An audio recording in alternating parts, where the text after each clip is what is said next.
Welcome back to another video with Streamline Verify. We've pulled a series of hot topics for a discussion, and today's focus is on incentives and disciplinary action. Thank you so much for hosting me, Stephen. Hello, Mary. How are you? It's great to see you again. Um, Thank you so much for taking the time out. We know that you're pretty busy, especially your move, so it's fun. So we appreciate it, and it's extremely we're extremely thankful. So this is an interesting topic, and it's something that we've been thinking about. But it's important to include reward and penalties, like you call it carrot and sticks, into your compliance program to persuade colleagues to act ethically. What are your thoughts on incentivizing them I and love incentives in general? I love them. Yeah. I think there is a school of thought that we shouldn't have to incentivize people to do the right thing. I like to think of it more in terms of broadening awareness about compliance. Every time we introduce incentives, we're also um, helping our colleagues to remember us, puts us in the forefront of their minds. I recently heard of a really fantastic example of incentives in a compliance program. My friend Samantha Cullen is the Chief Compliance Officer at Stella Health, and something that she utilized recently was the idea of identifying positive, ethical, and compliant behavior. And normally we would consider rewarding that individual as part of our compliance programs. But Samantha took it a step further, and not only did she reward the individuals that were acting in a way that we wanted to encourage, but she also rewarded their team members. And so, what I loved about that was that it was taking the concept of showing what we like to see in terms of role modeling, doing the right thing, but it also created chatter and appreciation amongst the team. So, the team members who did not actively do anything to garner the reward would express gratitude and appreciation to the individual that helped them all enjoy something together. So that is the latest example of an incentive, and I think it's going to be a very effective way to create awareness around doing the right thing and encouraging others to think about really walking the talk when it comes to ethics and compliance. It also creates that sort of where, like, wow, Melissa did that for us all, and look at the recognition that she got. I also want to do that. And my whole team Exactly. appreciates that. So it creates that camaraderie between the team and that sort of that fun approach amongst everybody. Like, we try to keep it fun. We give out bumper stickers. We have a bunch of compliance swags just to keep it fun in the compliance department. Because Hmm. at the end of the day, the compliance officers are it's really tedious work. There's Yeah. a lot detail oriented, and it's sometimes you just need to let loose, so to say, Hmm. and then if everyone's recognized together and it becomes a team effort, I feel like it has a better camaraderie amongst your peers. Yeah, that's Now, right. this is It's an like a interesting. virtuous. I'm sorry. I was just thinking it was like a virtuous circle. Yes, this is an interesting one, Mary. What about disciplinary action, Yeah. especially in light of significant government guidance? What's your thoughts about that? Yeah, so interestingly, amongst a lot of other really helpful and interesting guidance that we've been getting, some of the commentary has been around incorporating clawbacks as part of your compliance program. And we haven't seen a lot in our space when it comes to clawbacks from executives. One of the sort of more mainstream examples I can think of is the McDonald's CEO who had some of his compensation clawed back. And so we don't have a great deal of precedent in our space in terms of thinking about how we might go about doing this. It's a little bit trial and error, setting precedent and sharing information. And a great piece of information that I heard, or an idea I heard recently, was from Amy Shu, a partner in the law firm space, who asked us to consider incorporating clawback provisions for improper conduct in our disciplinary frameworks as part of the matrix. And if you're not familiar with a disciplinary framework, it can be a really helpful tool for your compliance program. And I think it's particularly helpful when we think about one of the perennial problems we have in compliance is how to deal with disciplinary action for high value employees. So these are going to be people like your rainmaker sales guys like you, Stephen, and our, other very senior executives like our CEOs, because there is often a seeming reluctance in a lot of companies to get rid of the people who are bringing in a lot of the revenue or are super senior. Oh, we can't possibly punish this person. What I think is the case is that when you have a disciplinary framework to point to already, it makes it a little easier to go through with disciplinary action when required in regards to these individuals. So, how you would go about doing it is putting together a working group, and I would suggest legal and HR would be core members of that working group with compliance to consider what is it that we consider to be um, action or activity that warrants disciplinary action. And do remember omissions as well.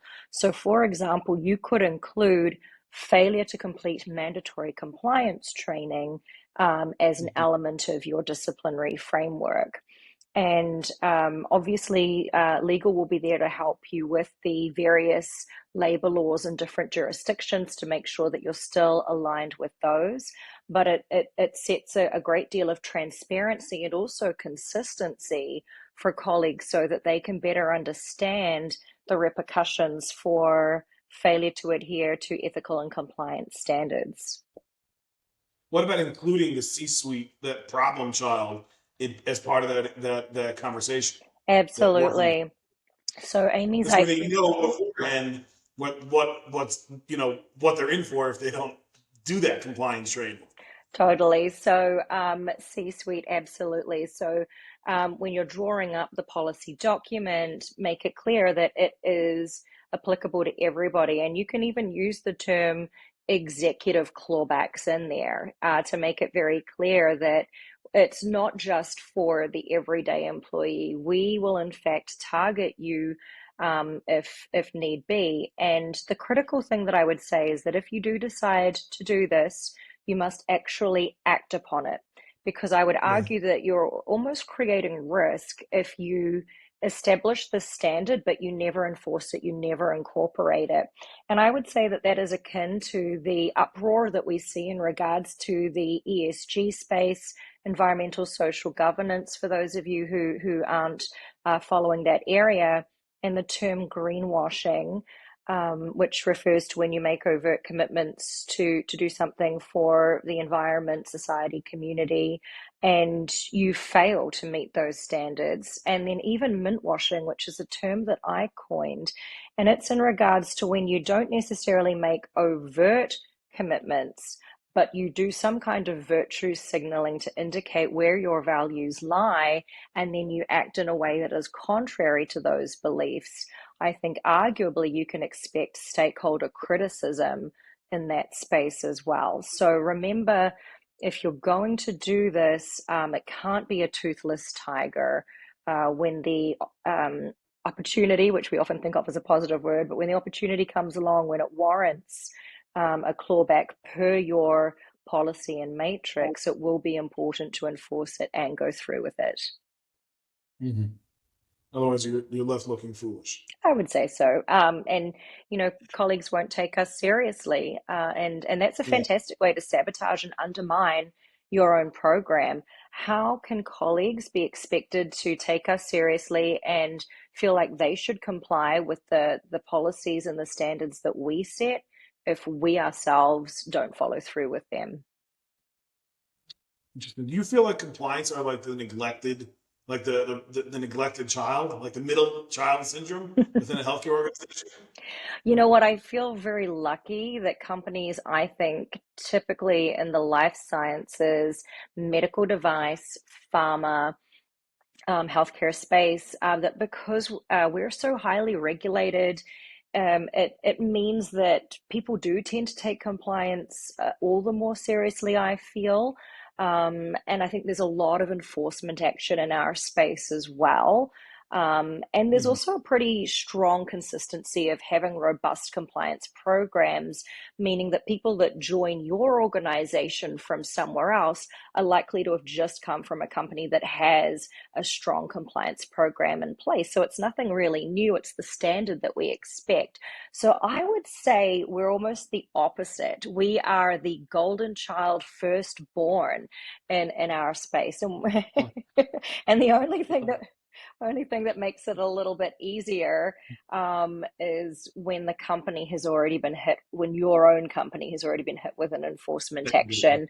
That does tend to help with buy-in. It tends to help with better headcount, better resources, better budget. So I would consider us lucky, and I'm pleased to be in this community. Love it. I love it. But what about in like smaller organizations, let's say in the sniff world and Yeah. the medical practices? Do you feel that I see a little bit more, Hmm. we get requests, from prospective customers. I do see it more frequently for medical practices and, the skilled nursing facility area, which are smaller Yeah. organizations, that they are taking compliance a little bit more, more focused. They always had compliance, but like you never saw Hmm. that chief compliance officer in those type of organizations. But I feel like Mm. it's a little bit more. No? Hmm.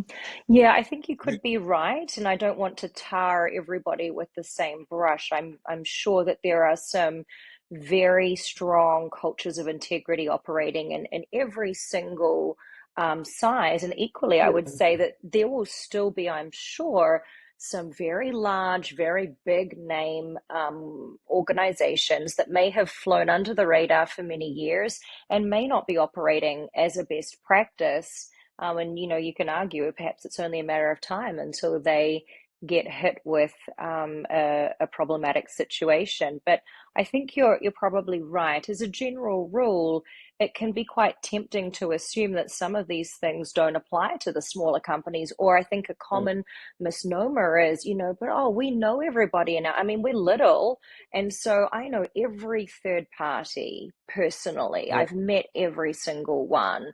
And so we have almost a false sense of security. I think that is a risk. Sure. It's a risk that could So, happen anywhere, but I think you're right. Potentially smaller companies, compliance officers, and smaller organizations could feel a little bit more pressure and a little more stress, and they might have smaller teams or even just be the one man or woman band. And hopefully, if you're sitting here and you're in that position, know that you're not alone. There are lots of resources like this one that Streamline Verify is putting out to help you have dialogue and commiserations about the things that we're going through. So I think you're right. I do not believe at all that we are in a situation where every company has a very effective compliance program, where every compliance professional feels like they have the appreciation, recognition, and acknowledgement that they should have, and they certainly don't always have the tools to be able to fly and budgeting. do the best. So Yeah. luckily, we do have another video that we're going to be putting out, which is in regards to making decisions as to whether or not to stay or go in your organization, whether it might be appropriate to move on to something better. So I look forward to addressing that with you in the future. Awesome. Thanks. This has been extremely valuable information. I appreciate your time, Eric. Thanks very much, Stephen.